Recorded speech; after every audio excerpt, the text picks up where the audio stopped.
Oke, dia punya niat, tapi niatnya itu nggak clear, nggak ikhlas. Contoh, misalnya, dia melakukan ibadah, tapi cuman untuk pamer, atau mencari pujian manusia, atau bukan ikhlas karena Allah. Saya ambil contoh lebih banyak supaya kita paham. Saya contohkan dulu kami, baru kita contohkan ke jemaah. Orang yang berdakwah itu pahalanya besar nggak? Pahalanya besar nggak? Oh jelas Bu. Dia punya ilmu, dia sampaikan. Setiap orang mengamalkan, maka setiap itu pula dia dapat pahala. Itu pahalanya jariah Bu. Jadi kalau ibu punya ilmu, ibu sampaikan, pahalanya jariah. Tapi apakah itu menjamin bahwa apa yang dia sampaikan itu mendatangkan kebaikan bagi dirinya? Tidak. Ini nanti ibu kalau punya keturunan menjadi ulama, menjadi ustadz, atau suaminya ustadz, atau ibu punya anak ustadz, sering-sering ingatkan bahwa misalnya saya aja contoh ya, apakah saya ini mendakwahkan agama Allah, niat karena Allah, atau sekedar validasi bahwa saya pintar? Itu beda Bu. Saya ingin menunjukkan bahwa saya ini pintar loh. Saya ini cerdas loh. Lihat nih loh, saya masih muda loh. Shalalalala gitu ya. Itu bisa masuk neraka saya. Saya pastikan itu. Bu, ada orang yang berdakwah, itu niat benar-benar menyampaikan ilmu Allah. Tapi ada yang memvalidasi doang bahwa saya ini orang pintar nih. Saya ini guru nih. Siapa yang tahu? Hanya kami dengan Allah yang tahu. Itu pada tahapan besar. Jelas berbuat baik, belum tentu diterima Bu. Apalagi nggak berbuat baik sama sekali. Makanya motivator, guru-guru, ustadz-ustadzah, dosen-dosen, itu tipis sekali Bu. Apakah dia itu menyampaikan ilmu karena Allah, atau sekedar memvalidasi gue ini pintar? Susah nggak terhindar dari itu? Susah. Makanya itu sebab lakukan apa yang penting dan abaikan apa yang nggak penting. Jangan sampai itu mencari validasi. Kalaupun ada validasi, ada pujian. Oh saya dipuji misalnya gitu ya. Atau saya ustadz atau saya ustazah, saya dipuji. Jadikan itu sebagai ladang untuk mempertahankan kelebihan agar dakwahnya lebih oke lagi karena Allah. Dikit aja Bu bedanya Bu. Dikit aja bedanya. Dan nanti akan terlihat dalam bentuk akhlak Bu. Dalam bentuk sikap. Ya kalau misalnya dia tak menghargai, merasa semua orang tuh macam bodoh, tak pandai apa-apa, atau dia kurang, itu akan kelihatan. Nauzubillah. Doakan saya secara pribadi supaya terhindar dari ini Bu ya. Nah ini saya dulu nih gitu kan ya. Jadi apakah berdakwah itu menyatakan ilmu Allah atau sekedar validasi bahwa kita ini pintar? Nah itu nauzubillah. Nah itu berlaku juga pada jemaah gitu ya.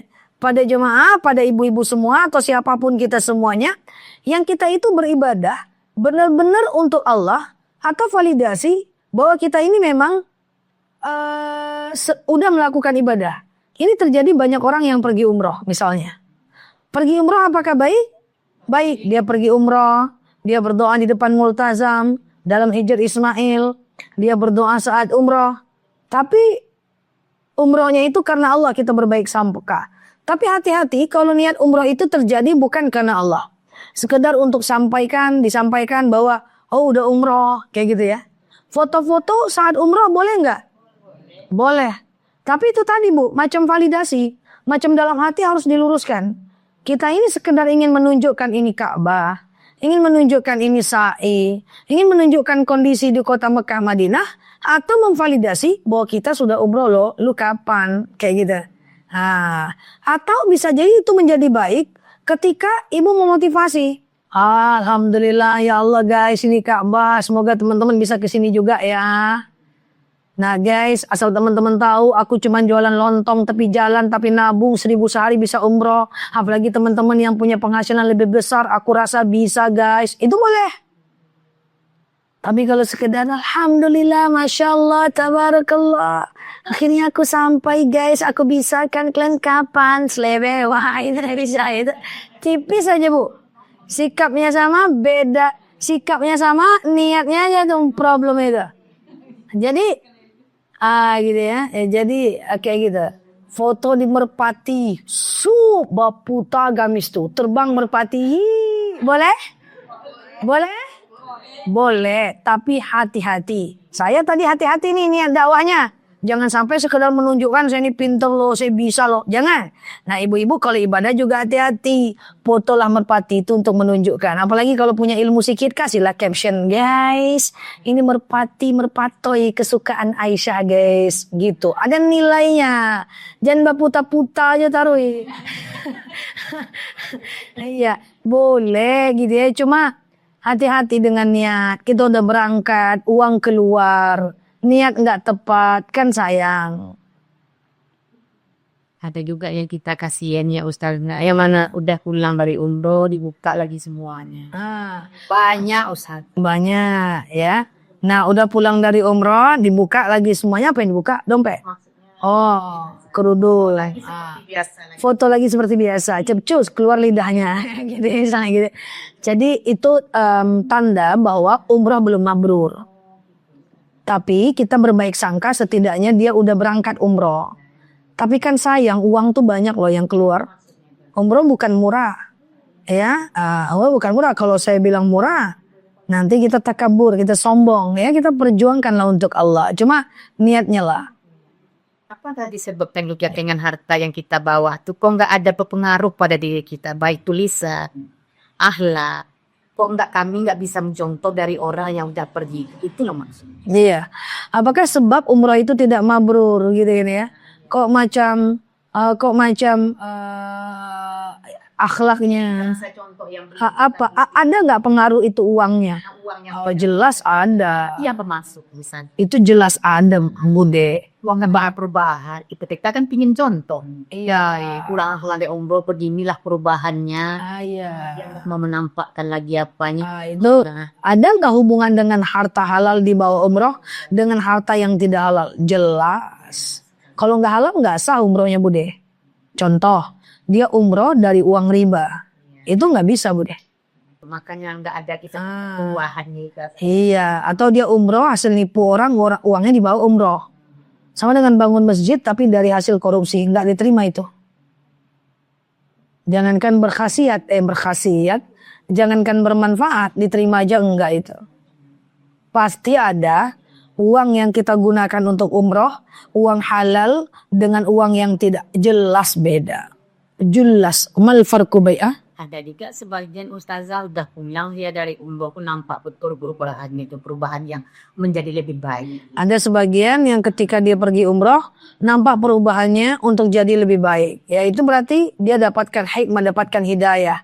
Makanya bagi yang punya uang, umroh aja dulu. Setelah itu mau cemana nanti kita hadapi pula. Ninda nanti aja lah umroh, tunggu aku belum baik. Belum baik udah mati. Berangkat aja dulu yang punya uang, berangkat dulu. Semoga di sana nanti kita dapat hidayah. Aku tunggu baiklah dulu baru umroh, jangan. Berangkat umroh dulu, semoga setelah itu baik. Tapi saya bukan bilang bahwa tidak boleh foto-foto ya. Secara hukum foto-foto tuh boleh. Tapi janganlah setelah kajian nih ibu tengok status orang di Facebook. Oh, foto dekat merpati ini kau tahu saja nih ria yang gak ikhlas nih, jangan. Bukan menghakimi orang. Tapi yang saya maksud hati-hati niat itu. Niat yang kita punya niat untuk umroh, tapi nggak ikhlas karena Allah. Boleh kita sebut amal, tapi tujuannya untuk menginspirasi saja. Dan nggak boleh sering-sering, karena hati ini berbahaya kalau keseringan menyebutkan amal.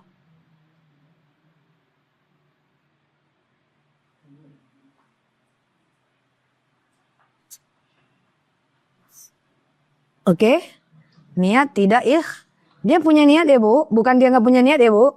Dia punya niat untuk berbuat baik, tapi tidak Dan sebelum saya lanjutkan ke yang kedua, ini berlaku sepanjang masa ya Bu. Nggak bisa selama umroh aja, udah pulang umroh bisa kena kita. Atau kita berbuat baik, setelah itu kita nggak ikhlas bisa. Contoh Bu, saya sudah sering jelaskan ini. Saya nanya Bu, boleh nggak mengambil lagi barang yang udah kita beri ke orang? kita hibahkan ruko ke anak, lalu kita ambil lagi. Kita ngambil kasih jilbab ke orang, lagi kita ambil lagi. Haram. Haram mengambil barang yang sudah kita kasih.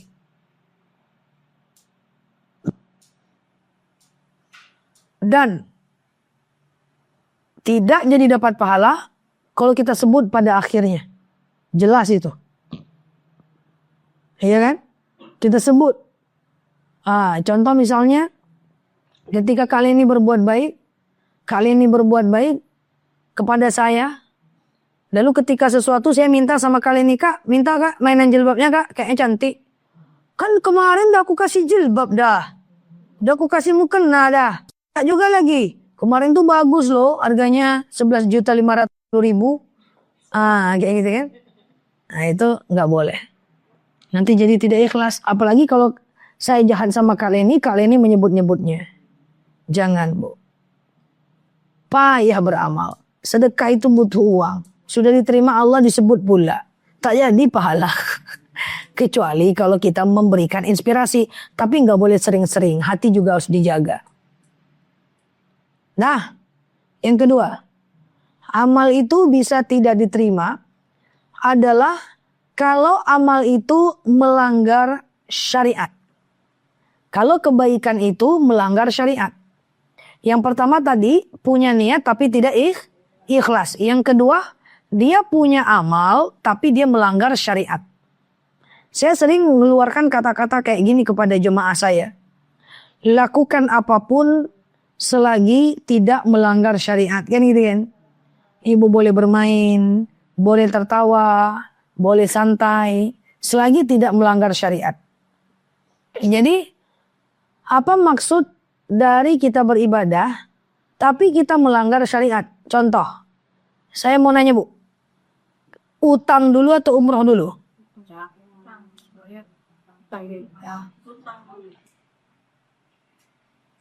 Toh ginilah, yang lebih gampang, sedekah dulu atau utang dulu?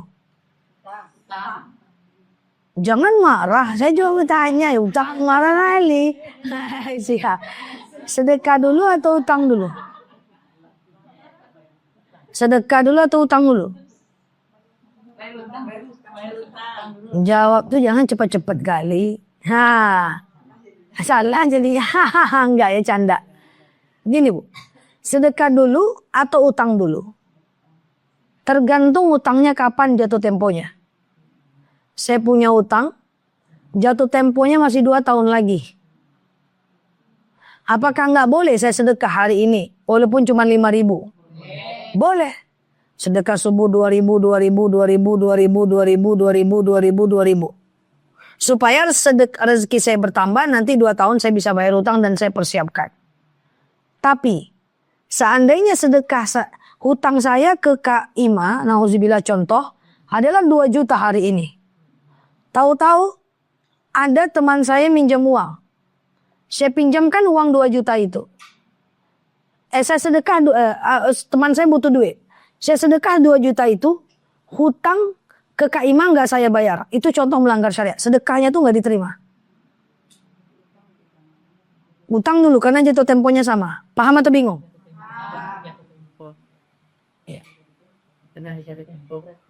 Iya, karena jatuh tempo.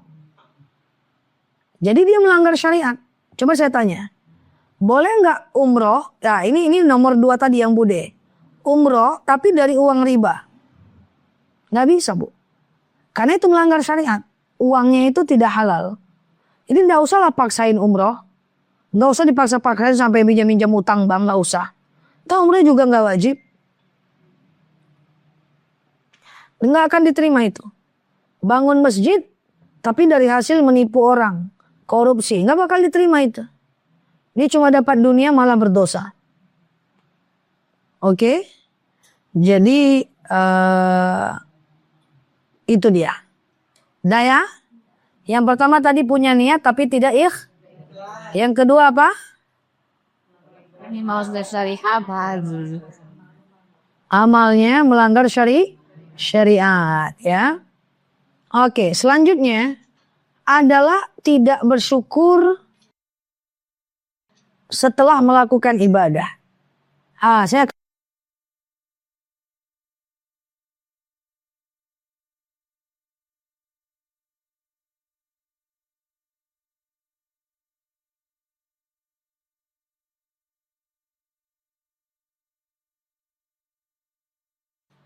Ustazah, iya. Saya udah sholat, udah puasa, supaya cobaan saya itu sedikit. Tapi tahu-tahu makin saya sholat, makin saya ibadah, makin banyak ujian hidup saya. Pernah dengar gitu nggak? Maaf saya teh. Ada juga teman yang bilang, wah Apa? saya ada di pengantin kan anda lah pikir apa kalau kita atas kali itu banyak anti cobaan gak bisa. Itu katanya ya. Nggak mau aku pergi pengajian, nanti kita pelan-pelan ya bahas nih. Kita urai. Nggak mau aku pergi pengajian, nanti kalau aku taat-taat kali banyak ujian hidupku. Jawaban pertama untuk kawan kita itu, sebelum saya bahas poin nomor 3. Hidup ini selalu ada susahnya. Tinggal dipilih mau musibah atau ujian. Musibah itu seperti yang sering saya sampaikan, turun kepada orang yang tidak taat. Apakah dengan dia tidak taat, dia terlepas dari kesulitan? Belum, Bu. Mungkin dengan dia tidak taat, rezekinya lancar, hidupnya enak, tanpa ujian, semakin dia maksiat, semakin Allah kasih nikmat, semakin dia berdosa, semakin Allah kasih nikmat, tapi itu tinggal nunggu waktu untuk Allah kasihkan musibah, yang mana nanti dia nggak akan tahan dengan musibah itu. Ujung-ujungnya PHK mendadak, stroke mendadak, ya anak meninggal mendadak, satu keluarga nauzubillah kecelakaan mendadak, sehingga kita traumatik. Musibah itu berat, Bu. Bandingkan yang kedua, bilang sama temannya, tapi pakai bahasa ibu-ibu ya. Jangan, woi, Rasul pernah bersabda, jangan. Banding yang kedua, pilih mana? Hidup ada ilmu, taat, pasti banyak ujian. Tapi kan kita udah siap, karena kita udah taat. Karena kita udah belajar. Saya sampaikan begini. Taat, banyak ilmu, akan ada ujian. Udah pasti, Bu. Ibu gak usah dekat sama Allah, dekat sama manusia aja banyak ujian. Gak usah sama Allah, sama anak aja banyak ujian. Udah kita sekolah kan dia melawan juga dia. Sama suami udah kita baik-baik, marah-marah juga dia. Kita ninggalin suami enggak? Disitulah diuji, setia atau enggak. Anak marah-marah sama kita udah baik sama dia. Nanti kita tetap enggak jadi orang tua yang baik. Setia enggak sama anak? Sayang enggak? Kalau sayang sama anak, sedurhaka apapun anak ibu tetap sayang, betul ya? Sama Allah juga gitu. Ketika kita taat sama Allah, Allah susahkan kita dulu. Wajar itu, udah wajar. Allah susahkan untuk kemudian Allah berikan nikmat ketika kita tetap setia. Makanya tetaplah berada pada mode ibadah. Kita sholat nih, kita puasa nih, kita hijrah nih, kita majelis taklim nih. Tahu-tahu banyak ujian kita. Allah tuh pengen lihat, dekat sama saya kasih kamu ujian ya. Setelah ini tetap dekat gak sih sama saya, atau malah marah-marah sama saya? Kalau marah-marah itulah orang tadi tuh. Masih dekat sama Allah, makin pusing palaku. Makin dekat sama Allah, makin banyak ujian hidupku. Coba berani ngomong gak sama suami? Makin dekat sama abang, pening kepala aku, Bang. Berani gak ngomong sama teman? Makin ikut ke teman sama Kak Leni ini, makin sakit jantungku. Makin susah hidupku. Berani gak? Jadi jangan ngomong gitu sama Allah. Ujian itu sebentar, bedanya. Kenapa ujian hidup lebih berat? Karena kalau di sekolah, kita diajarkan dulu, baru kita diuji. Tapi kalau dalam hidup, diuji dulu, setelah itu baru kita belajar. Makanya jangan salah. Kenapa orang yang sering dizolimin, mentalnya kuat? Karena dia udah banyak belajar. Kenapa orang yang digosipkan, difitnah, dihabis-habisan karena dia punya banyak prestasi, dia difitnah, mungkin anak-anak ibu dibully. Ya, kenapa akhirnya dia kuat? Karena dia udah terbiasa. Baik-baik aja kok hidup nih walaupun saya digosipin. Seminggu, 2 minggu, 3 minggu. Biasa-biasa aja kok hidup nih, aman-aman aja rupanya. Dia belajar setelah dia diuji. Ya, hidup itu adalah diuji dulu baru ngambil pelajaran. Kalau di sekolah, kita belajar dulu baru diuji.